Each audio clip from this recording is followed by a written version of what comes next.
Welcome, everyone. Welcome to Peace Within the Journey of Forgiveness. Welcome. I have a special guest. I have Miss Tyree. Hey. Hey, How are you? I'm doing well. How are you? It's good to be here. Good. Thank you. Thank you so much. So tell the people who is Tyree. Do you know why your mom named you Tyree? I actually do. Well, my name is Tyree Brown, and I'm 27. I turn 28 soon. And backstory about my name: my mom's name is Tyree. My biological father's name is Tyrone. So they didn't know. I think they were saying. I think he maybe wanted a boy, but my mom, she just loves children, so she didn't care what she got. And so they figured that name would work with whomever would come out, and thus me and Ty Ree put it together.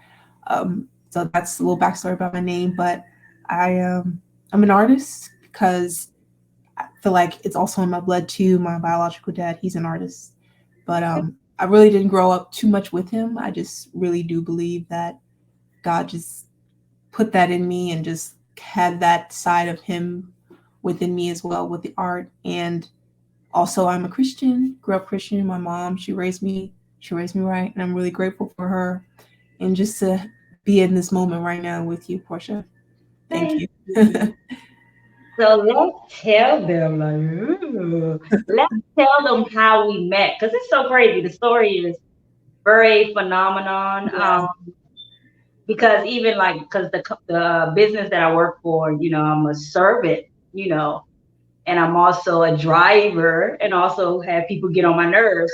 So Hmm.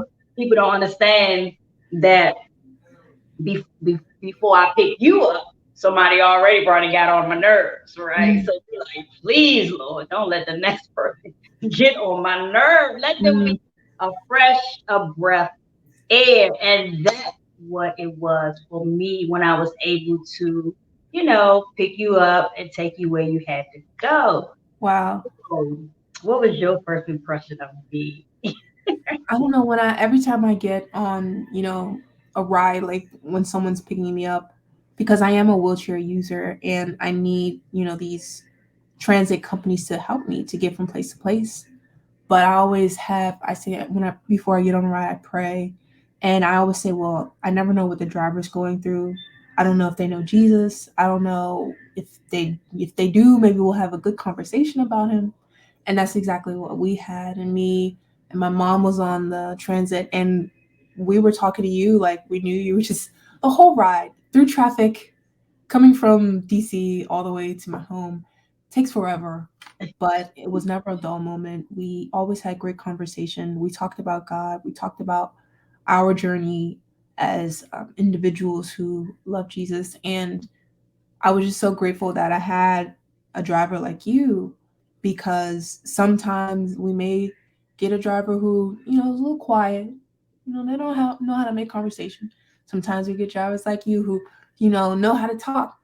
And, I talk. I'm a talker. So I'm not going to just sit there if I know the person who's helping me out is also willing to talk.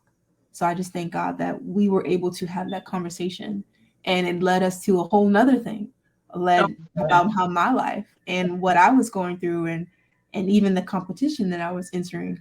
And you became really invested in that and completely helped me. I mean, I never experienced someone who just met me to take that much time out with me to help me to further what I was trying to accomplish. And for that, I'm extremely grateful. And even though the outcome wasn't as what I expected, the process, the journey that we took together will be always be memorable. thank you. I appreciate it. I remember I was excited. I was excited. I just felt like, I guess because inside of me, I'm always a helper. And I feel like even though I don't know a lot of people, I do know people who know a lot of people. Yeah. And I was just like, hey, I even went back to the job. I was like, look, I just met this young lady. She was beautiful. She's talented. Look, because you got to use numbers. I said, look, let me just text you. I was like, look, Uh-huh. baby girlfriend, this is just trying to help somebody. I was motivated. I was just, Yes. God put me in that position. And I Mhm. always, before I leave out the door, I say, guide my footsteps, but also, um, something's good going to happen today Mhm. to me or through me. And that was the opportunity to finally see Mhm. the manifestation of that prayer, Mhm. and think back. I was like, wow, that's one of the prayers I was praying. Like, Mhm. something's good going to happen to me or through me. And I was just like, yes, let's go. I was like, oh, I wouldn't even care I got five that day. Let's do Thank this. God. Let's call, Yes. let's do. I was just any opportunity. Mhm. It was so amazing. But when I first met you, and as we was talking, people don't understand that, we all dealing with something. It could be outside or internal. And meeting you and listening to your story, I was just like, God, I just bless you. Let me get it together, because I didn't see or felt no bitterness. Mhm. So it was just like you was a fresh of breath there. Your spirit was wonderful.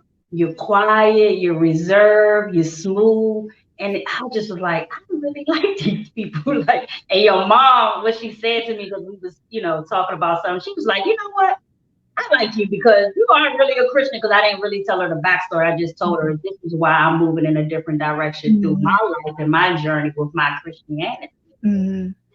So how is it for you as being a person who was, able to walk Mhm. ambulatory, and now you're in a wheelchair? How did it change you for good and the bad? And look, just to see God for who He really is Mhm. in Yeah, your life. absolutely.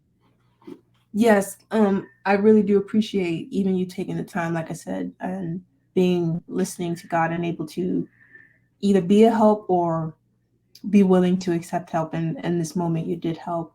But in terms of just backstory of how I became a wheelchair user in 2015, I was in a car accident and we were on our way to a church picnic.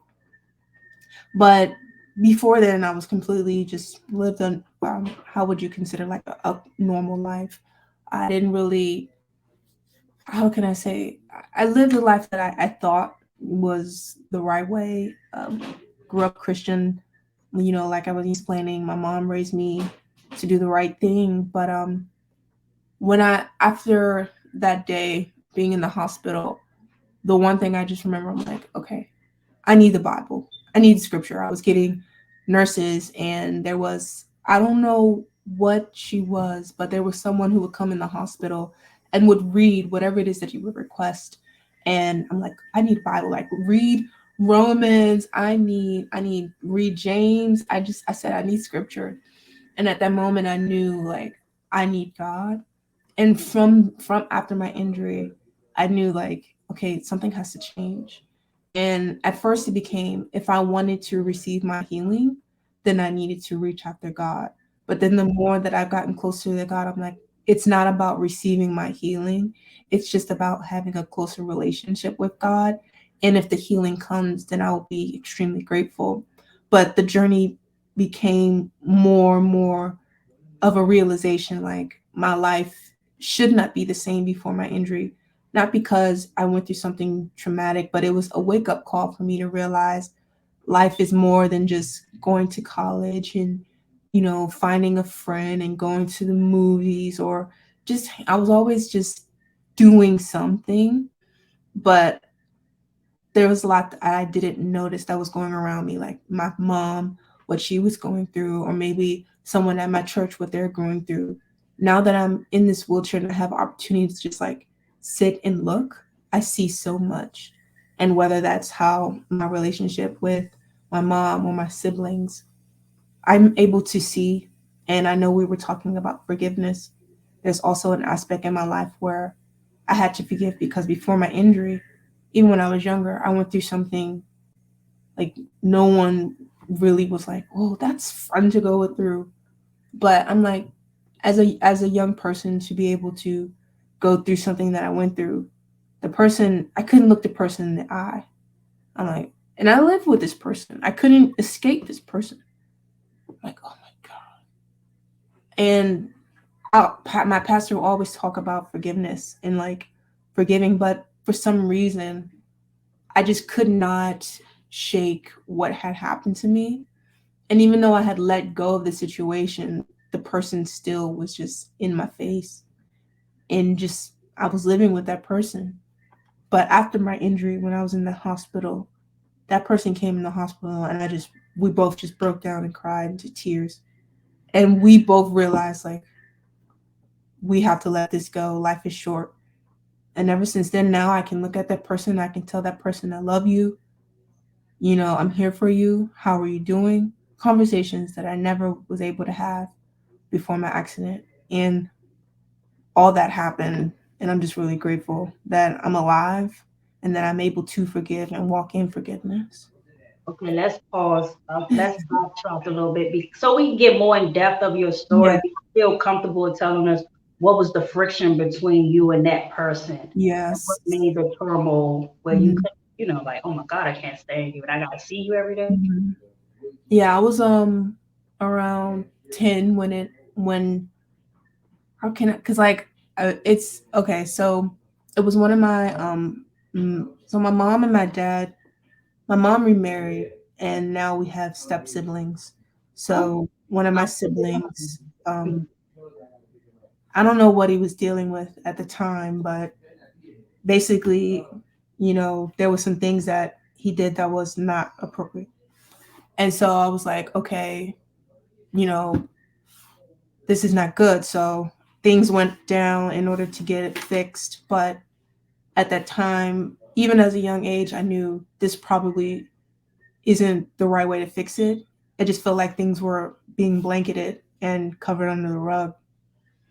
But because I grew up Christian, I'm like, all right, well, I'm going to live with this and let this go as much as I can. But like I said, being able to see that person and knowing what transpired was wrong as young as it was, and like because it wasn't dealt with properly, it continued. And I'm trying to say as much without saying a yeah, lot, I but respect that. I feel like we as viewers understand what I'm Yeah, trying to say. yes. But it happened and it would continue, and I was like, well, like what, nothing is being done as much as I thought it should have gotten done. But like I said, I'm just going to give it over to God. And there was a point where it's like now you just have to just let it go, but not really forgiving. You're just like, forget Mm. it. It's worthless. Nothing's going to happen from it. And you just put it in the back of your mind instead of actually giving it to God and seeing it in retrospect. That's what happened. Nothing really was dealt with in the heart. But after my injury, we were able to actually discuss what went wrong and how like not right it was. Um, Let and me it pause. stirred up some things, Let but me it was just able to. pause. Mm-hmm. So in that conversation, because I want to know, what did he express to you, what was he going, did he tell you what he was going through for him to do that inappropriateness? I How never would really he? dove into kind of his internal Okay, thinking. I don't know if it's because I didn't want to know or I thought I just didn't want to open another can of worms. okay, But I feel like it just, I don't, I never, I think I don't want to know. Or either okay, I'm just not, I wasn't there at the time to know. okay. And because, you know, that conversation was 7 years ago, I do feel like it's a point where this person has also recognized their wrong and they've, I don't know, I feel like because the conversation wasn't just between me and him, it was with the family. You know, it's like, okay, this is what this is what happened and this is what needs to not happen, obviously. Again, but being adults now, we've it's like I've seen, okay, this was not right. And knowing how the enemy works, I do feel like it was just the enemy using him at that moment and during those moments. So, yeah, I think, yeah, I don't think I didn't want to know like what was going on. But how did it help you after the forgiveness, and how did it help you with what you said you was keeping in the back of your mind? Yeah, I was able to kind of just understand how God would help me just like with peace, because there wasn't really much peace because I for myself don't like conflict. And I know if I'm in a very tense situation where there's like an elephant in the room, it makes me extremely uncomfortable. Like I feel stiff, and after my injury I have like my nerves are very I want to say sensitive for lack of a better term, but I'll literally just feel clenched up, like every muscle in my body would just tighten up. And that's how I feel now after my injury. But even before my injury, uncomfortable situations weren't something that I liked. So if I was in the room with him, because we're family, I just didn't feel comfortable, or just I didn't feel peace, because there was always that in the back of my mind. And after my injury, and after just letting it go, I finally was able to just sit in a room with everyone and him in it, and not, I just, I have no idea. I like the day when I was just able, I have no idea. I really do not know, being in that hospital, why I was able to look at him in his face and just say, I forgive you, and watch him just break down like that too. I don't know. It was just an act of God, because there's no way in me, because I've tried it, that I for myself could let it go.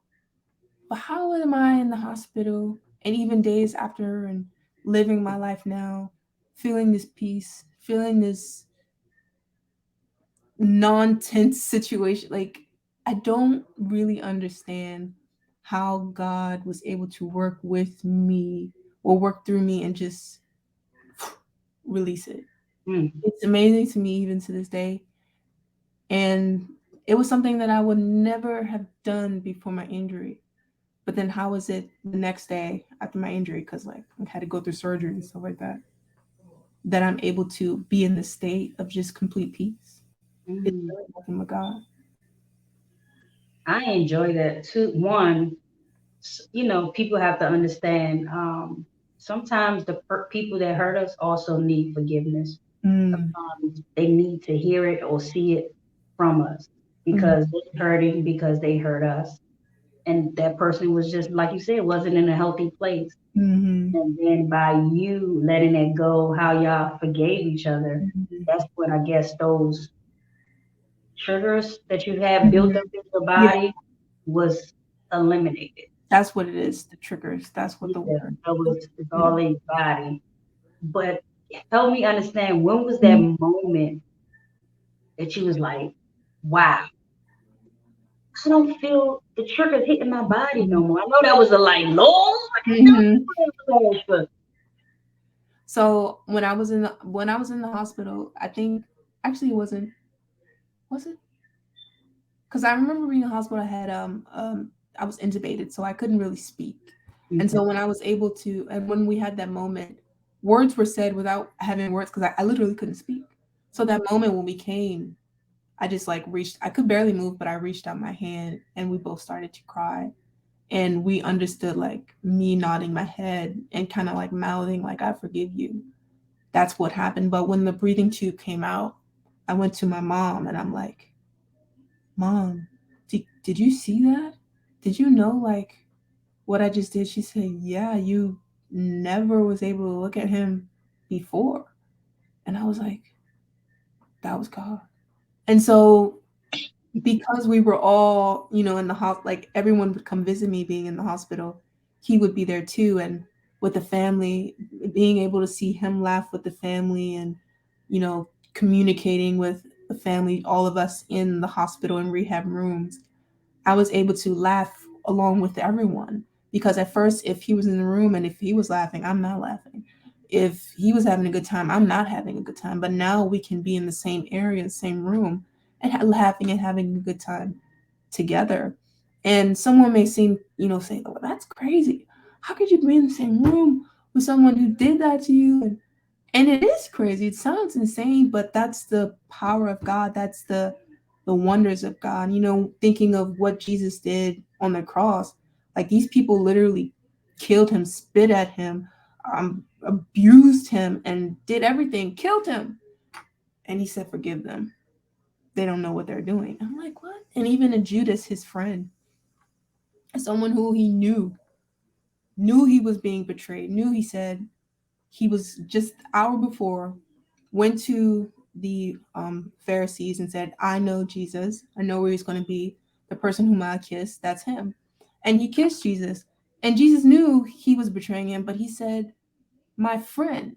He called him friend in the midst of the betrayal. So I'm like, if Jesus can forgive someone who killed, beats, spit on him, disrespected him, mocked him, called him the devil, how can I hold something when I myself am a sinner of God, and I'm a sinner in God's eyes before receiving him in my life?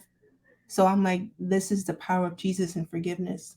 And because I have him in me, I need to act upon what it is that he's placed in me. And so the moment knowing, like, wow, this is amazing. How can this happen? It was just like, I was like, I'm just so glad it's over. I'm glad you illustrated that, the illustration of Jesus and how you forgive, because he is the prime example of how we suppose and how we should Mm-hmm. forgive, walk in this walk of Mm-hmm. faith. That's what is that's what it's all about, because at the end of the day, God said, in this world we're gonna have it. We're gonna go through some stuff. But guess what? He said, I will be with you. Yeah. And the illustration of Jesus, I just, my opinion that helped me get through, like, Lord, I already said, like, Lord, these your kids. Lord, these your kids. Look here, I'm really trying to love your kids. And I Mm-hmm. also ask God, do not allow my heart to blacken because of my Mm-hmm. job at the present time. That I deal with a lot of people. Probably would excuse me if I pop off on them, but I deal with a lot of people that can be mean or disrespectful or do not even care that I'm a human being. They look at me as a transit driver who's supposed to do whatever, and they catch an attitude when I'm telling them, Mm-hmm. look, these are the things I can't do. This is what my job tells me not Mm-hmm. to do. But you feel like I'm supposed to do it. And then I tell them who paid my bills. Then I tell them straight. I say, okay, well, who paid my bills? I don't be mean, but now I'm like, God, I gotta let them know. Look, I'm not about to do nothing.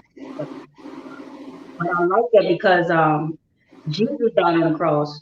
What he suffered, I feel like it has no comparison of what we go Mm-hmm. through at all. And I love the purpose. That was a purpose. So sometimes I look at what we go through is our purpose to Mm-hmm. show the full front of God glory and how he heals in Mm-hmm. any way how he want to heal. And he healed that family situation y'all was going through Mm-hmm.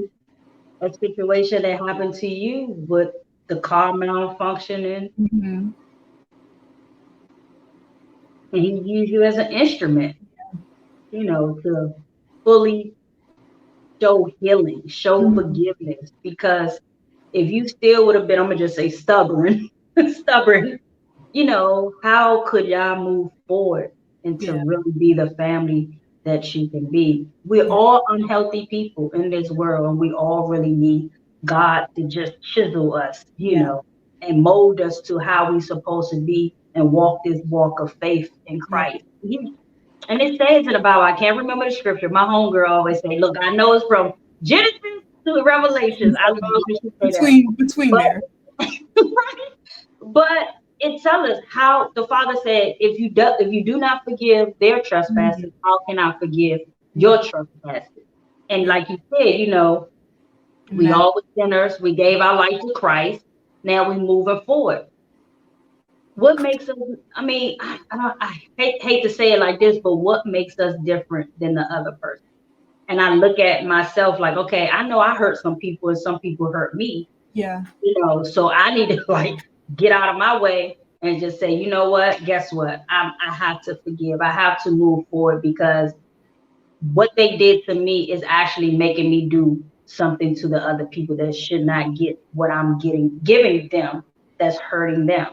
And I always say, we all, that saying, hurt people. Hurt people. And I just feel like if the whole world could just walk in a forgiving heart, even Yeah. though we don't go through your story is different than my story, and your story could be similar to my story, Mm. at the end of the day, but we have to find a way of saying, like you said, let it go. Yeah.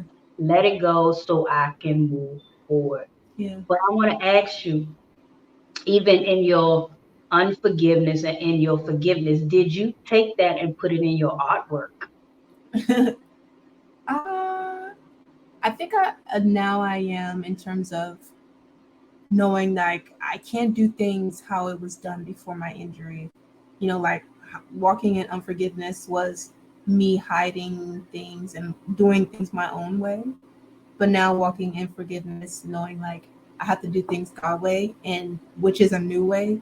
You know, if anyone's in Christ, he's a new creature. Old things are passed away. Behold, Mhm. all things become new. So in a way, forgiveness is a new, like walking in something new. And I always say, even though, because I was originally right-handed, but my right hand is like very weak, and my fingers and my wrist is paralyzed, so I can't really draw how I would or how I used to.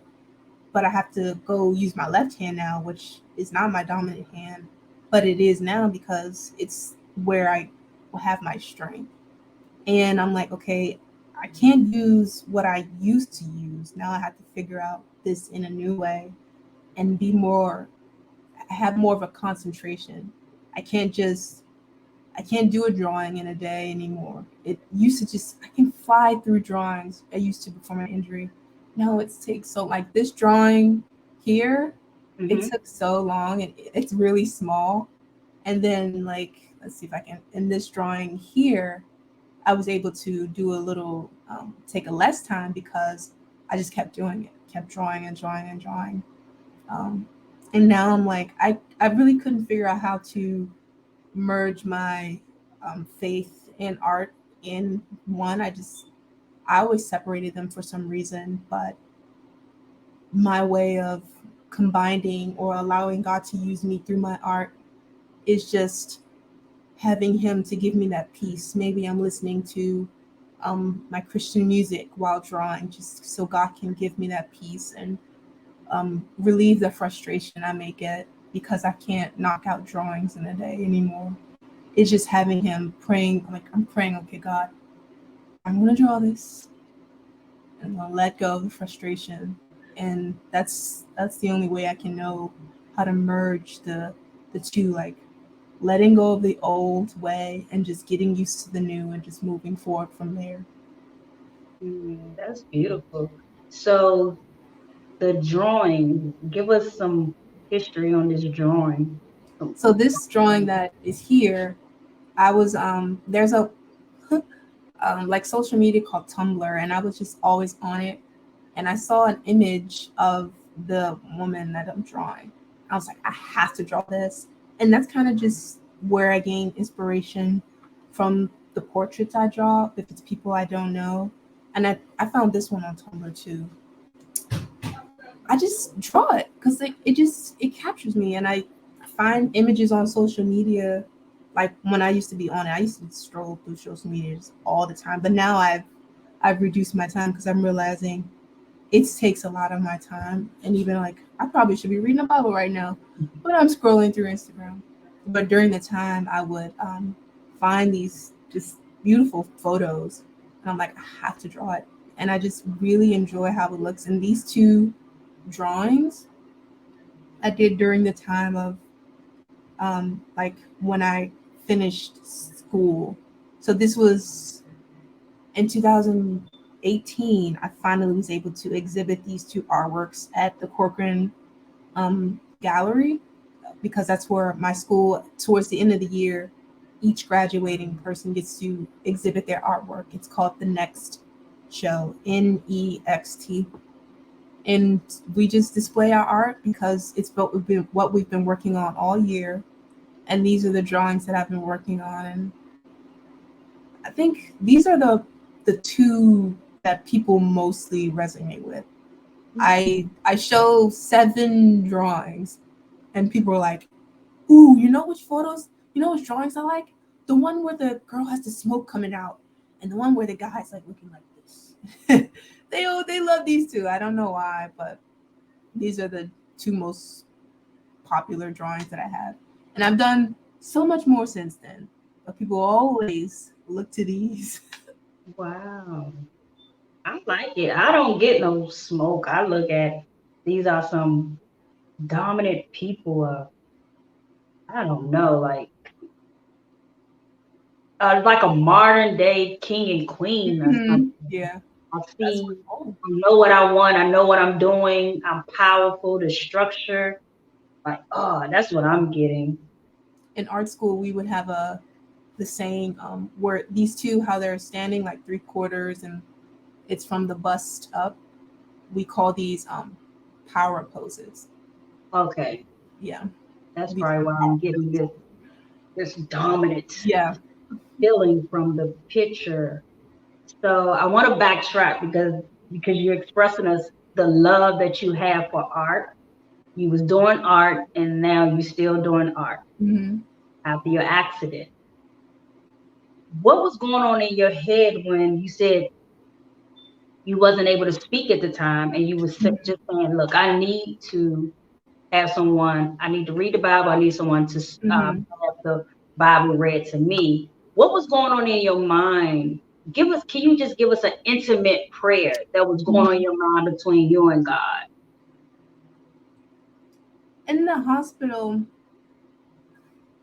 it's only certain bits and pieces that I do remember, but I Okay. can tell you something that the enemy. I can tell you a moment where the enemy tried to destroy me. Mm. I mean, I I was there when I had the breathing tube in. Can't talk, can't really move, can't do anything much. And respiratory therapists will come in, and people don't know when you're intubated, there's a tube that goes, that's bypassing how you breathe into your lungs. And because you're not breathing on your own, I guess there's a certain thing that your body does. It clears itself, but when you have something artificially inside you that's breathing on your own, your lungs starts to develop phlegm. And I don't know how often it was, but they have to extract that phlegm that's in your lungs. And it literally feels like they're sucking out everything in your body just to Oh, clear wow. it. The worst pain, the worst moment, the worst feeling that I've ever felt in my life. And I'm like, I cannot stand this. And I had the breathing tube in for maybe about 5 or 6 days. So every day, multiple times a day, they would have to extract the phlegm from my lungs. I looked at the respiratory therapist and I'm like, no. And she's like, what do you want? I said, I mouthed, like she was the only person who can understand like my mouth moving. I was like, I can't do this. And she said, what do you mean? I'm like, I don't want to live. I Mm. said, I don't want to do this anymore. You know. And she's like, no. She said, you are the strongest patient I know. And she's like, there is no way you're giving up. And I'm like, it's hard. And I was still mouthing. She was able to have that conversation with me. She's like, no, no, you're not giving up. I'm not. She's like, I'm not hearing this from you. She's like, I'm not having this conversation with you. She said, you are strong. You can get through this. And I just remember like saying, okay. And from there, just knowing that I had that nurse at the time or the respiratory therapist at the time to just give me that encouragement it brought me back to what I've learned, what my pastors would say: have faith in God. My mom, well, how would my mom feel if I said that? Because during the time my mom was also in the hospital too, so she couldn't visit me. We all were in the car accident. My mom Okay. and my cousin, so she was in the hospital across Hmm. across the state. So all I had was really my therapist would come and my nurses and things like that. That would I would see most of the day because my family had to split the hours. There was four of us in the hospital: me, my mom, and my two nieces and my niece and my nephew. So time had to be split to visit each of us. Yeah. So during those times when I just didn't see anyone, I would just be so scared. And I just was like, now I think about it, I'm like, God, I can't believe I said that. But then again, I can believe that I said it because that's just my human nature that came out. But I'm so grateful that I have the spirit in me to catch those thoughts now and to never utter. I'm like so glad I had that breathing tube in so I couldn't utter actual verbal words. I tried to mouth it, but no, no, God wouldn't allow the actual speech to come out to say, I can't do this. And I don't want to do this. I don't want to live. But I'm so grateful that God has given me the will to live. And I never will say those words and mean them.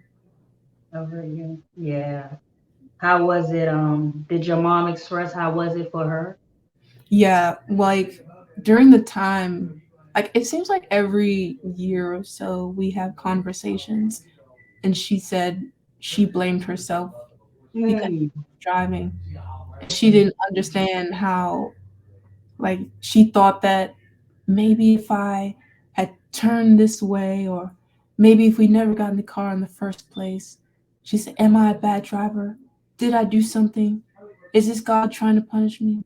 All those thoughts, she had so much guilt over her, and the weight of it was just on her shoulders.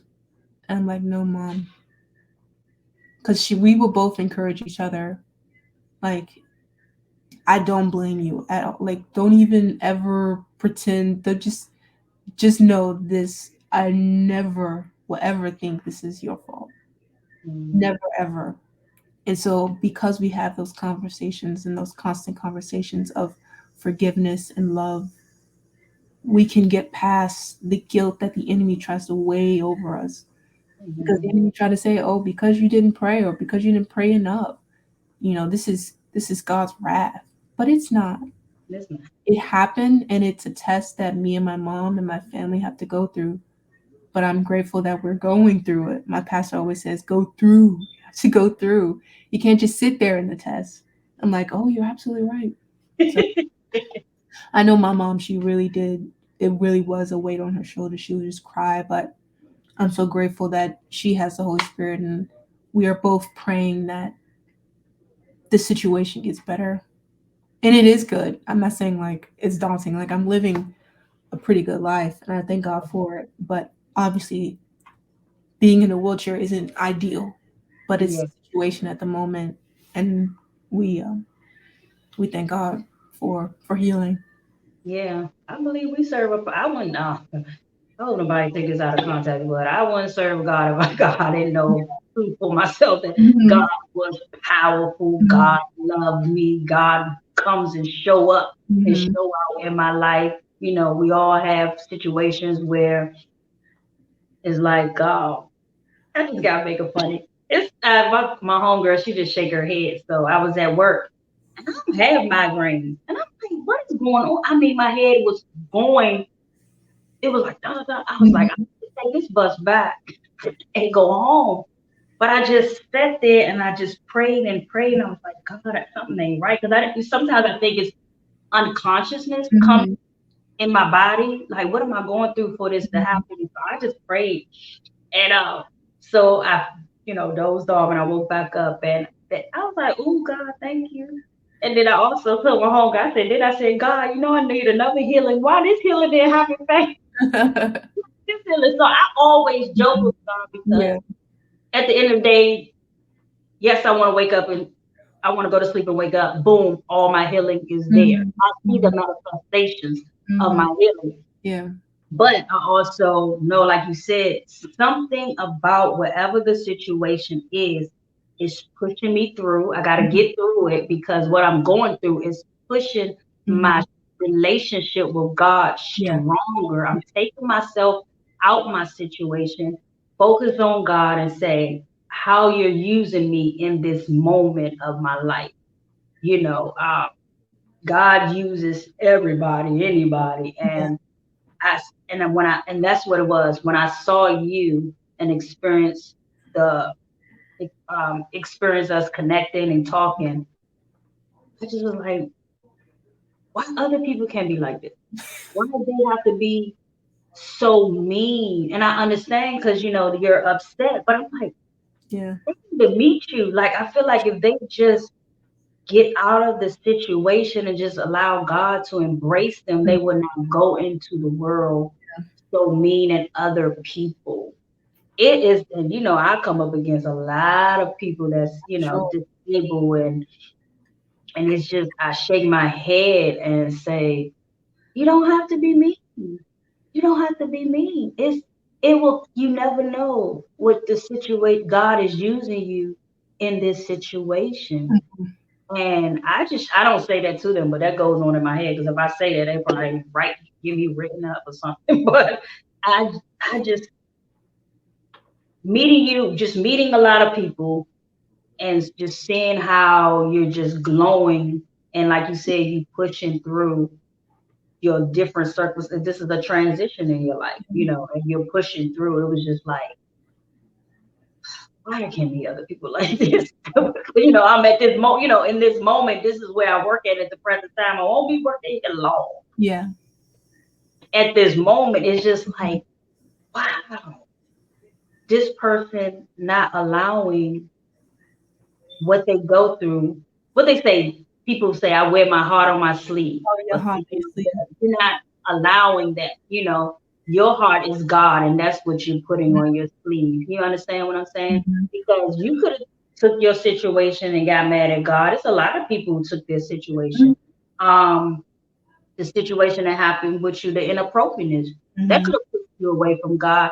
You took the situations that you have in your life and allow it to push you to God Hmm. and not away from God. And a lot of people do that. They just like, Yeah. you are God, you supposed to da da da da da. But we don't know how God's shaping us. He say He's gonna shape us in Moses. We don't know which way how. He say He order our steps. He know the ending of our life. We don't know. So just I'm in the midst of whatever this going on. This is not the ending of my life. Only God knows. So I will trust God through everything. As I wake up, I go to sleep, as I move through this world. He said, trust on him, lean on him, Yeah. on my own understanding. So as going back as that 10-year-old little girl and as adulthood, I'm being adult now, how would you speak to that 10-year-old girl? I don't know. I don't know. I just know she was very stubborn. So would I listen to myself? I always when people ask me like, "Hey, if you written a book, what would it be?" I'm like, "Would I read my own book?" So it's like I don't know. I mean, I would just tell her to love yourself. Um, don't. I would also give her like pointers on how to trap the situation so it can prevent it. Because sometimes I think of like, because I was a smart kid, but fear overcame me in that moment. So where there's fear, it's like you forget, you know, your smartness. You forget your own power that you have. I would remind her of her intelligence. Like you know how to. Don't be afraid. Just be strong and stand up and just use the intelligence that you have to like booby trap your way out of this. Like always, because I always I did a lot of like booby traps just in general with my siblings, but I think to myself like, why didn't I when I was, I guess because I'm sleeping, I'm 10, I don't You don't Yeah. think to like, but I'm like, set up a booby trap. And it would have just alleviated, it would have just given proof. But I would just thank God that um, it's better. Would if you come up against not come up against if you ex- how would you I'm trying to see how I'm gonna word this. Hmm. Speak to the 10-year-olds who who are going or went through similar situations. How would you help them to speak? What would you say? Not be fearful and forgiveness, and also what? Know that they're intelligent. Yeah. Um, I would tell them that, like, even for myself, use your voice. You have to. I mean, it shouldn't be. If the situation is not your fault, it's nothing that you've done. Just saying to young girls, it's not your fault. It's not. This is. It's unfortunate, but if you feel like you need to speak up, be as loud. I mean, I wish I was so loud at that moment. Just be so loud, like, no, you know, and tell someone who you trust. Um, Also, just for someone who is young, for me, forgiveness came easy because it was like, oh well, it's the next day, and your brain, it's hard for me when I was younger to keep stuff in, but as I gotten older, that's when the bitterness and the resentment set in. But being young like that, I just, so many things I just clicked off, and I'm like, oh, it doesn't bother me now. But tell them, just be vocal, never hide yourself, always love yourself, know your intelligence, be as loud as you can. Thank you for that. Because also, I was having a conversation with a friend, and well, I don't have children right now, but one day, and I said, I'm gonna speak to my children and let them know I'm your protector. You Mm-hmm. don't protect me. Mm-hmm. I'm your protector. So you come to me so I can protect you. Mm-hmm. Because I have seen where and heard where people, children feel like they can't voice what they went through because they scared something might happen to mommy. Yeah. Like you said, scream as loud as you can. And that's the most important thing. And as soon as you know that this is happening, Mm-hmm. scream, Yeah. you know, loud. Yeah. Know that by you screaming, Mm-hmm. your protector can Yeah. hear Yeah. you, come run to you and protect, Yeah. you know. And also, we have to start teaching Mm-hmm. children young about this, about their bodies, Mm-hmm. about no one should do anything to your body that you do not want it to happen. And trust me, as a child, you don't want nobody to touch you, you No. know. So, like you said, scream, Mm-hmm. no, mommy, daddy, whoever you're living with in that moment, and that's not love. That's not the appropriate love. Yeah. You have to teach kids the appropriateness and the inappropriateness. Yeah. Yeah, just it's sometimes, I'm gonna just say, we love our parents. Sometimes in areas they drop balls. They don't think, you Yeah. know, because sometimes in my school it teaches it sometimes it's in the household, and sometimes it's the person that you bring into Mm-hmm. the household, you know, and we have to really be careful and Yeah. be observant. Like Yeah. how you said, now that you're in your wheelchair, you more observant. You watch, you more watching and watching people and seeing how they move now. So Mm-hmm. I believe that's what we need to start doing. Like, okay, I know this is my little uh, relative, Mm-hmm. but how much do we really know our relative? Yeah. We don't know what they're going through in their mind. They're not telling us. We don't know what thoughts and feelings they have. So let me really watch my relative to see who that person really is, Mm-hmm. not just oh, I'm safe because this is my relative. Mm, No, or this is my friend. Like my friends now, I watch my friends. I don't care if you a friend or what. I mm, watch it yeah, because even though I'm like, wow, I like this person, but I need to see different levels of who you are. yeah. And that's when I watch. I'm like, okay. I test them. Like one of my homegirls, she was over here. I was actually I don't. I was like, girl, get your fingers on my face. She was like, that's how I talk. I said, okay, but I don't appreciate you talking with your fingers in your face. So she was like, so yes, it's a trigger for me. So I'm Mhm. setting my boundaries now. You didn't know. I'm mature now. I'll probably be like, girl, but I'm mature now. Like, hey, I see that you talk with your hands. Your hands is too close. Let's Mm, talk with your hands at a lower level, but just like not put in my face.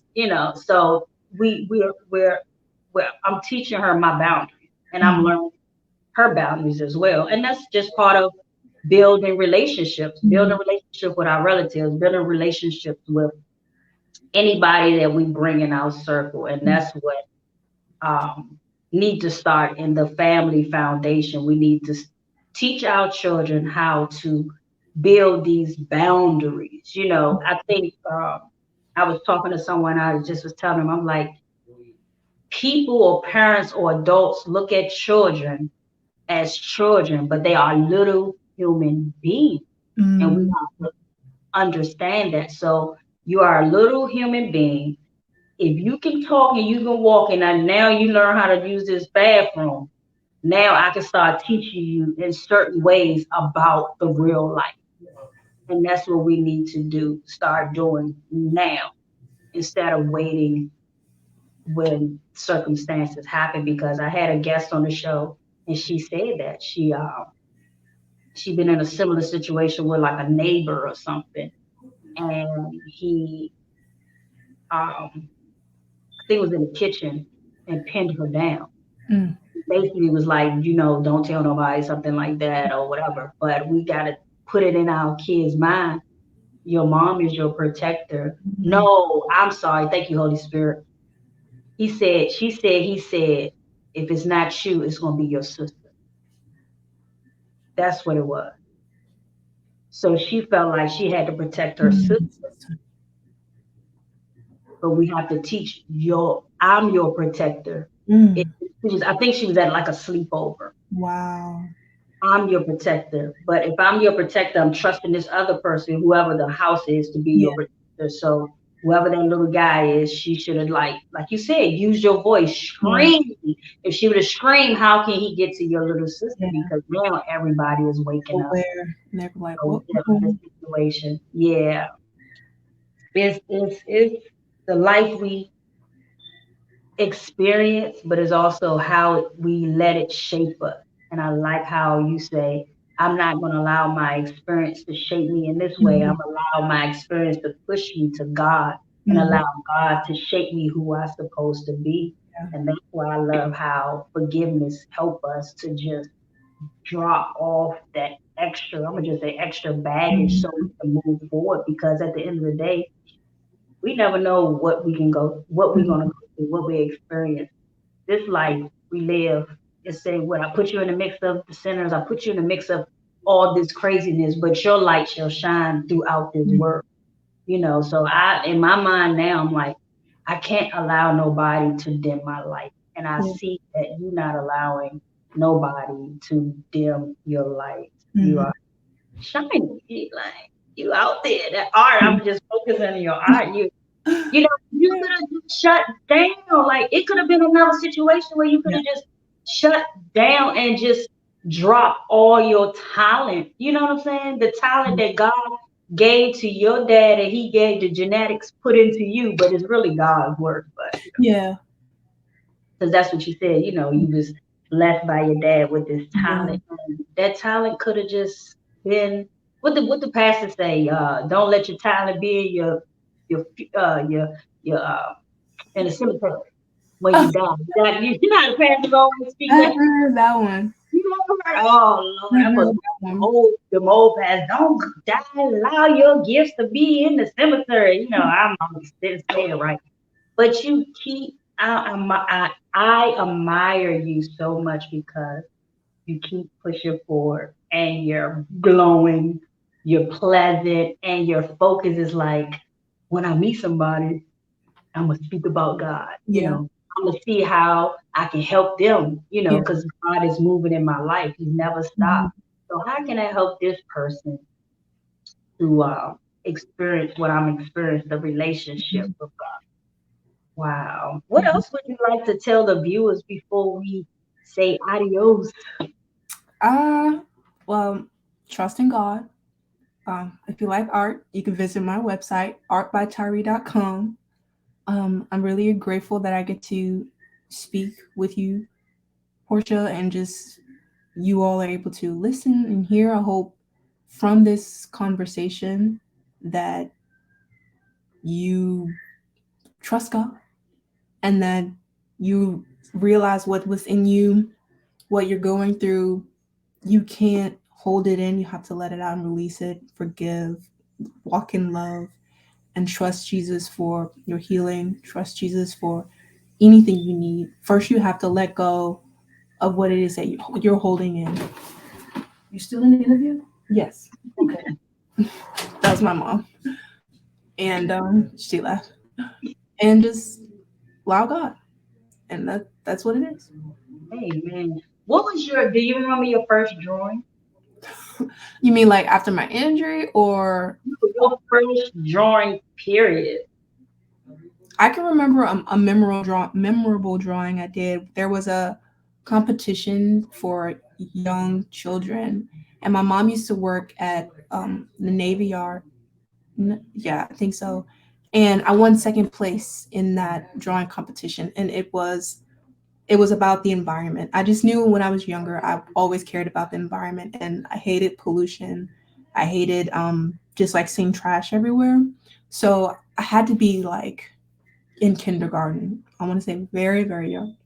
And there was a drawing of a scuba diver, with one of those pickup sticks that you can poke the trash and just like put in a trash bag. Scuba diver just poking trash in the water and cleaning up the ocean. And I can see how it looked. I saw it framed, and I remember going to the award ceremony at the Navy Yard, and it was just really fun. I can remember that.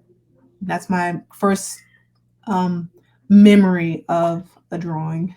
Even though I've done more before that, I would always doodle maybe my Bible or something like that. But that's the earliest one I can remember. When did you knew in yourself like this is my gift? Oh, I love it. This makes me happy. This is I know it's something I couldn't escape. Like I was saying, I could just draw anything I have, any piece of paper and a pen, I would always draw. But I was in the eighth grade, and my eighth grade teacher, art teacher, he was like, "You're really good at this." I was like, "Thank you." He's like, "You need to go to this particular school that specializes in art." And if it wasn't for him, I wouldn't have gone to Sulin High School. God really put him in my path because it was before spring break. Everything was due. He helped me with my portfolio and helped me. He's like, okay, this is what it requires. Here's the drawings you need. In our class, everyone else is doing the assignment. With me, I'm working on my portfolio. He allowed me to do that. And then spring break went. And then after spring break, he was gone. And I'm like, where'd he go? I don't know what happened. But I was like, I got into the school that you recommended me for. I wanted to tell him that, but I wasn't able to. I haven't seen him since eighth grade, and I'm 27 now. But that was the moment when I knew, like, once I got into that high school, into Suitland, and then from there, I'm like, this is probably something I should be doing for the rest of my life. man. So now you just said it. You'll be doing art for the rest of your life. What else kind of goals you have for the rest of your life? Well, even doing interviews like this, I like being on screen as well. Um, what I was telling my mom, I'm like, Mom, I have not seen, because recently I did. There's a show called Around Prince George's at Prince George's Community College, where it's basically like a student, um, not student run, but student involved news show. And I said, wow, this is fun. We were doing a broadcast show. I was an anchor. I was also, on the interviewee side. I said to my mom, I said, I look at the news. She said, you know who I never see? Someone with a disability on local news. No one in a wheelchair. I don't see anyone who's hard of hearing. Um, I don't see, anyone with cerebral palsy or Down syndrome on the news. I said, that could be me. Amen. There's a news anchor, Sean Yancey. She's an artist, but she's also anchoring the news. And I'm like, I think I may want to do this. So I'm just going to talk to my professor, Lou Holder, about how I can get into the business and kind of change how news anchors look. They can Yeah. be in a wheelchair too. Yeah. How we view the world. Mm-hmm. I watch commercials. I be like, really?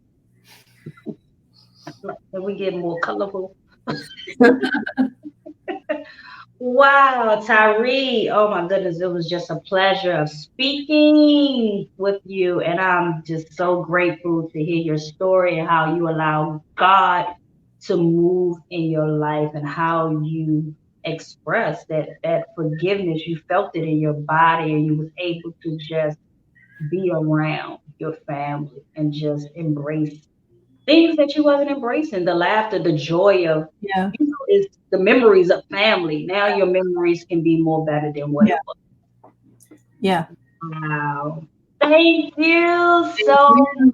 much. Thank you so much. Oh, I just pray that this story hits home for other people and they get an idea how to move differently now, to see that God is powerful. What we go through is do not diminish God's power at Mhm. all. We serve a powerful God and He's here. He says, speak to me, speak to me, speak to me, pray, pray without ceasing.